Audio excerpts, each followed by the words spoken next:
മുംബൈ ഭീകരാക്രമണത്തിന്റെ സൂത്രധാരൻ തഹാവൂർ റാണയെ ഉടൻ ഇന്ത്യയിലെത്തിക്കും. റാണയുമായുള്ള വിമാനം അമേരിക്കയിൽ നിന്ന് പുറപ്പെട്ടു. റാണയെ പാർപ്പിക്കുന്നതിനായി ഡൽഹിയിലെയും മുംബൈയിലെയും 2 ജയിലുകളിലും ഒരുക്കങ്ങൾ പൂർത്തിയായ. വിവരങ്ങളുമായി അതുല്യ രാമചന്ദ്രൻ ചേരുന്നു.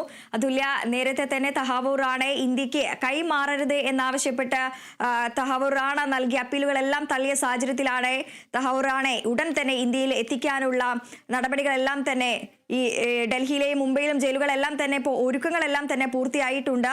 മറ്റു വിവരങ്ങൾ വൃന്ദ, US സുപ്രീം കോടതിയിലും അതുപോലെ തന്നെ അവസാനമായി നൽകിയ ഹർജി കൂടി തള്ളിയതിനെ തുടർന്നാണ് ഇപ്പോൾ തഹാവൂർ റാണ ഇന്ത്യയിലേക്ക് എത്തുന്നത്. വൃന്ദ സൂചിപ്പിച്ചതുപോലെ തന്നെ ഇന്ത്യയിൽ നിന്നുള്ള ഒരു മൾട്ടി ഏജൻസി, വിവിധ സുരക്ഷാ ഏജൻസികളുടെ ഉദ്യോഗസ്ഥരടങ്ങുന്ന ഒരു സംഘം കൈമാറ്റത്തിന്റെ ഭാഗമായി അമേരിക്കയിൽ എത്തിയിരുന്നു. അവർക്കൊപ്പം റാണയുടെ വിമാനം ഇപ്പോൾ അവിടെ നിന്ന് ടേക്ക് ഓഫ് കഴിഞ്ഞിട്ടുണ്ട്.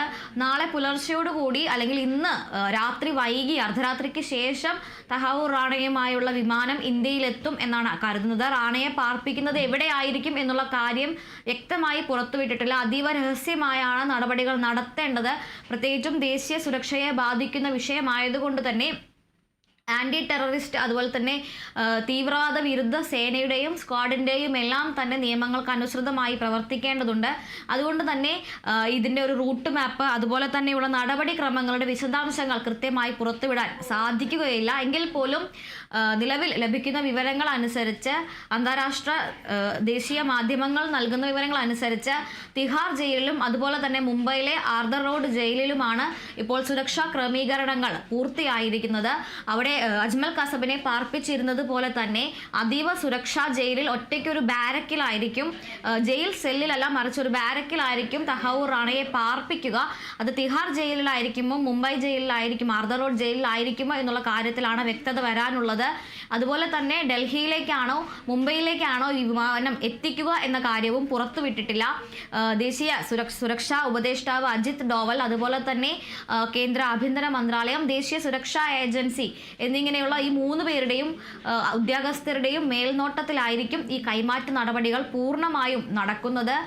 മുംബൈയിലെത്തിച്ച് മുംബൈയിലെ കോടതിയിൽ ഹാജരാക്കാനുള്ള സാധ്യതയാണ് കൂടുതൽ കാണുന്നത്. പ്രത്യേകിച്ചും ഈ ഭീകരാക്രമണം നടന്നത് മുംബൈയിലാണ് എന്നിരിക്കെ തന്നെ നേരിട്ട് മുംബൈയിലെത്തിക്കുകയും മുംബൈ കോടതിയിൽ ഹാജരാക്കിയ ശേഷം NIAക്ക് വിട്ടു നൽകുകയുമായിരിക്കും ചെയ്യുക എന്നാണിപ്പോൾ സാധ്യത പ്രവചിക്കപ്പെടുന്നത്. എന്തായാലും റാണയെ ഇവിടെ എത്തിച്ച ശേഷമുള്ള ആദ്യ ആഴ്ച NIAക്ക് ചോദ്യം ചെയ്യലിനും മറ്റുമായി കസ്റ്റഡിയിൽ വിട്ടു നൽകും.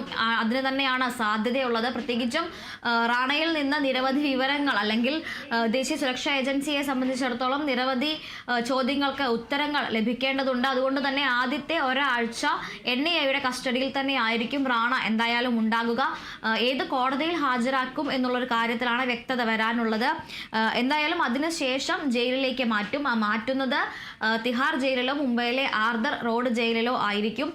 നിലവിൽ ലോസ് ആഞ്ചലസിലെ മെട്രോപൊളിറ്റൻ ഡിറ്റൻഷൻ സെന്ററിലായിരുന്നു റാണ കഴിഞ്ഞിരുന്നത്. 64-കാരനായ റാണ നിരവധിയായ ആരോഗ്യ പ്രശ്നങ്ങൾ കൂടി ചൂണ്ടിക്കാണിച്ചുകൊണ്ടാണ് തന്നെ ഇന്ത്യയിലേക്ക് അയക്കരുത് എന്നും US-ൽ പൊളിറ്റിക്കൽ അസൈലം നൽകണമെന്നും, അതായത് സ്വന്തം രാജ്യത്ത് പോയാൽ തൻ്റെ ജീവന് ഭീഷണി ഉണ്ട് എന്നും തനിക്ക് തൻ്റെ രാജ്യത്തേക്ക് പോകേണ്ട എന്നും കാണിച്ചുകൊണ്ട് മറ്റൊരു രാജ്യത്ത് അഭയം തേടുന്നതിനെയാണ് പൊളിറ്റിക്കൽ അസൈലം സീക്ക് ചെയ്യുക എന്ന് പറയുന്നത്. അത്തരത്തിൽ പൊളിറ്റിക്കൽ അസൈലം ആവശ്യപ്പെട്ടിരുന്നുവെങ്കിലും റാണയുടെ ആ ഒരു ആവശ്യം തള്ളുകയായിരുന്നു. മാത്രമല്ല ഈ കഴിഞ്ഞ ഫെബ്രുവരിയിൽ മോദിയുമായി നടത്തിയ കൂടിക്കാഴ്ചയിൽ അമേരിക്കൻ പ്രസിഡന്റ് ഡൊണാൾഡ് ട്രംപും തഹാവൂർ റാണയെ ഇന്ത്യക്ക് കൈമാറും എന്നറിയിച്ചിരുന്നു. ഏതാണ്ട് 2019 മുതൽ തുടങ്ങിയ ഒരു 6 വർഷം അല്ലെങ്കിൽ ഒരു 5 വർഷം നീണ്ട ശ്രമങ്ങൾക്കാണിപ്പോൾ അവസാനമായിരിക്കുന്നത്. 2019 റാണയെ US-ൽ നിന്ന് വിട്ടുകിട്ടുന്നതിനുള്ള നടപടികൾക്ക് ഇന്ത്യ ഔദ്യോഗികമായി നിയമ നടപടികൾക്ക് തുടക്കം കുറിക്കുന്നത്.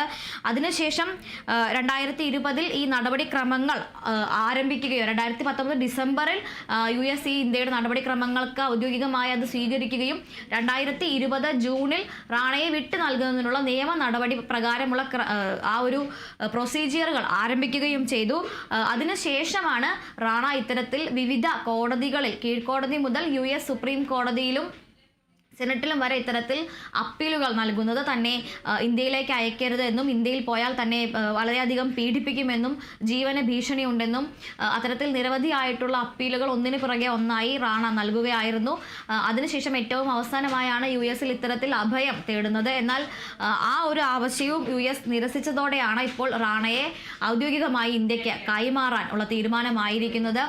2008 നവംബർ 11 മുംബൈയിലെ താജ് ഹോട്ടലിൽ നടന്ന നവംബർ 26 മുംബൈയിലെ ഈ ഭീകരാക്രമണത്തിൽ റാണയ്ക്ക് നേരിട്ട് അതിന്റെ ആസൂത്രണത്തിൽ പങ്കുണ്ട് എന്നുള്ള കുറ്റമാണ് അയാൾക്കെതിരെ ആരോപിച്ചിരിക്കുന്നത്. ഈ മുംബൈയിൽ എവിടെയാണ് ഭീകരാക്രമണം നടത്തേണ്ടത് എന്നുള്ള ലക്ഷ്യം, ആ ഒരു ടാർഗറ്റ് വ്യക്തമാണ് തീരുമാനിക്കുന്നത്.